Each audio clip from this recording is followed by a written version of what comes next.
جناب چیئرمین صاحب، یہیں اسی کرسی پہ قائد ایوان تشریف فرما تھے شہباز شریف صاحب، اور میں نے ان کے سامنے یہ گوش گزار کی بات،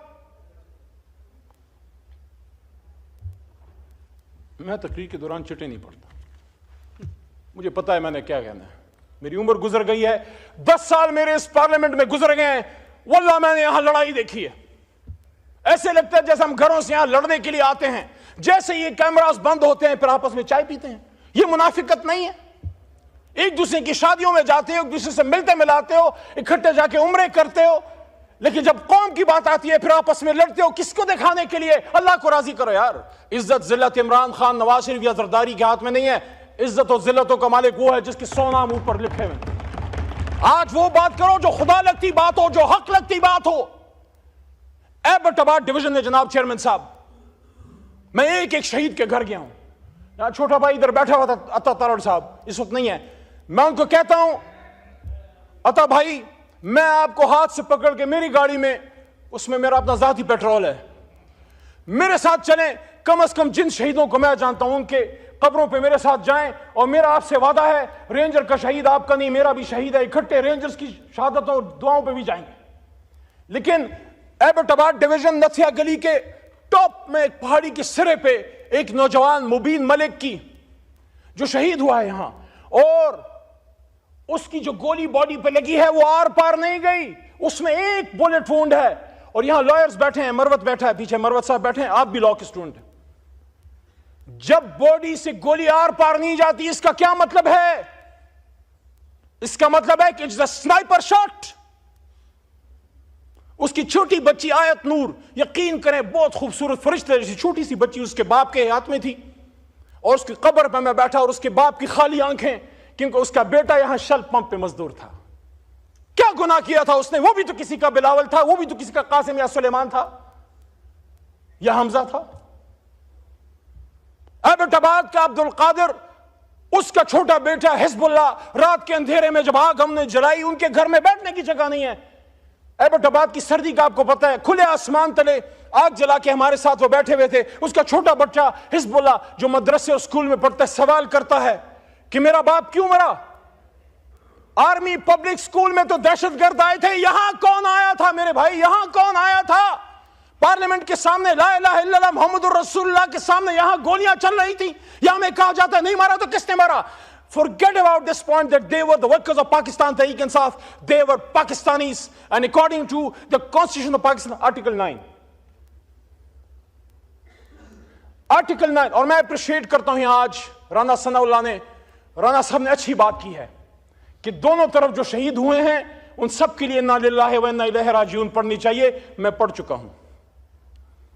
یہ دونوں طرف کے نہیں ہیں، یہ ایک طرف کے ہیں۔ کاش ہم سمجھ پائیں، حضور صلی اللہ علیہ وآلہ وسلم کی حدیث کا مفہوم ہے کہ وقت تم پہ ایسا آئے گا کہ مارنے والا بھی مسلمان اور مرنے والا بھی مسلمان۔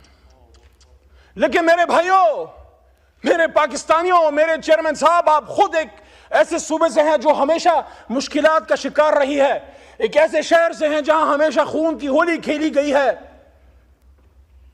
مجھے جس چیز کا دکھ ہے بطور پاکستانی، آپ سب میرے بھائی ہیں، میرے کسی سے نفرت نہیں ہے، وہاں جس سیٹ پہ عطا تارڑ بیٹھے ہیں، وہاں میں نے جب 9 اپریل کی رات سپیچ کی تھی، آپ ادھر 170 بیٹھے ہوئے تھے، مجھ سے اکثر پوچھا جاتا ہے تمہیں ڈر نہیں لگ رہا تھا اس رات؟ تم اکیلے تھے اور یہ 170 تھے۔ میں نے کہا میں ان کو دشمن نہیں، صرف ایک سیاسی مخالف سمجھتا ہوں، مجھے ان سے کوئی ڈر نہیں تھا، لیکن مجھے جس چیز کا دکھ ہے وہ یہ ہے کہ جو یہاں ڈی چوک پہ شہید ہوئے ہیں آغا صاحب، ان کی نہ صرف جان گئی ہے بلکہ ان کا مان بھی ٹوٹا ہے۔ میں دل کے درد سے یہ کہہ رہا ہوں، ان کو یہ پتا تھا کہ گرفتار ہو جائیں گے، آنسو گیس چل سکتی ہے، لاٹھی چل سکتی ہے، ہاتھ پیر ٹوٹ سکتے ہیں، لیکن جو گولی ہم نے ان کو ہندوستان پہ چلانے کے لیے دی ہے وہ میرے سینے سے آر پار کبھی نہیں ہوگی، کبھی نہیں ہوگی، کبھی نہیں ہوگی۔ یہ گولی تو ان لوگوں کے لیے ہم نے تمہیں دی ہے کہ جو لوگ سری نگر میں مسلمانوں کا خون بہاتے ہیں، یہ گولی پاکستانیوں پہ چلانے کے لیے نہیں، یہ گولی پاکستان اور اسلام کے دشمنوں پہ چلانے کے لیے ہے۔ اور آج ہم سے بات کی جاتی ہے کہ بتاؤ، ہمارے پشتوں میں کہتے ہیں مڑم شمو پڑھم شم، مار بھی دیا اور میں ہی گناہگار۔ مغل نیم چې غمونو ته به جاړم. مروت صاحب ته پې پوهېږې. مغول نه یم چې زخمونو ته به جاړم. خپل انتخاب خپل انتقام په پرهرونو کې رانغاړم. زه پښتون چې لږ دمه شم لږ سم شم د ذرې ذرې حساب به درنه غواړم. وقل جاء الحق وزهق الباطل ان الباطل كان زهوقا. مذاکرات نکل آئے گا عمران خان بھی انشاءاللہ 500 دنوں سے کھڑا ہے. ہم مذاکرات کی بھیک نہیں مانگتے. اگر تم سمجھتے ہو کہ اس کا اندر رکھ کے ملک چلا سکتے ہو چلا کے دیکھ لو. ہم ایک مطالبہ کرتے ہیں, ڈی چوک کے خون کا انصاف چاہیے. ہمیں اور کچھ نہیں چاہیے. مجھے بھی ساتھ عمران خان کے اندر ڈال دو. 78 دنوں تک رہا ہوں میں. خواجہ صاحب نے کہا نا, میں اس بات سے ایگری کرتا ہوں. خواجہ آصف نے کہا کہ عزت سے جیل گزارنی چاہیے. 78 دن تک رہا ہوں. ایک ایسے آدمی کا پوتا ہوں جس نے پاکستان بنایا تھا اس آدمی کے ساتھ. جیل کا دکھ نہیں. جس کوٹلی میں 6/8 میں ممتاز قادری کو آپ نے رکھا اس میں میں رہا. پشاور جو میرا اپنا شہر ہے جہاں پلا بڑا ہوں, وہاں صوفی محمد کو تحریک نفاذ شریعت محمدی کے صوفی محمد مرحوم صاحب کو جس 6/8 کی کوٹلی میں رکھا میں بھی ادھر رہا ہوں. میں نے بھی کبھی یہ بات اسمبلی کے فلور پہ نہیں کی, لیکن خواجہ صاحب نے بات کی ہے تو میں بھی کہہ رہا ہوں ہم نے بھی جیل کاٹی ہے, جواں مردی سے کاٹی ہے. لیکن مجھے دکھ اس دن ہوا جب اپنے مردان میں جب میرے تمام 3 MPOs ختم ہوئے تو جو میرے سامنے چارج شیٹ رکھی گئی اس میں آرمی ایکٹ تھا, اس میں سیکرٹ ایکٹ تھا, اس میں ATC تھا. دیئر انڈرسٹینڈنگ, یہ دونوں وکلا اور پیچھے کاکڑ صاحب بھی شاید بیٹھے ہیں وہ بھی سمجھتے ہیں. کیا پاکستان بنانے والا علی محمد, کیونکہ اگر میرے دادا یا آپ کے نانا نے پاکستان بنایا تو ہم نے بنایا, کیا وہ سیکرٹ ایکٹ یعنی پاکستان سے غداری کا مجرم ہوگا؟ کیا وہ دہشت گرد ہے؟ وہ مردان جس نے مجھے 3 بار عزت دی اس وقت 2 بار پاس ہوا تھا. آپ نے مجھ پہ میرے مردان میں دہشت گردی اور مجھ سے غداری کا فتویٰ لگایا.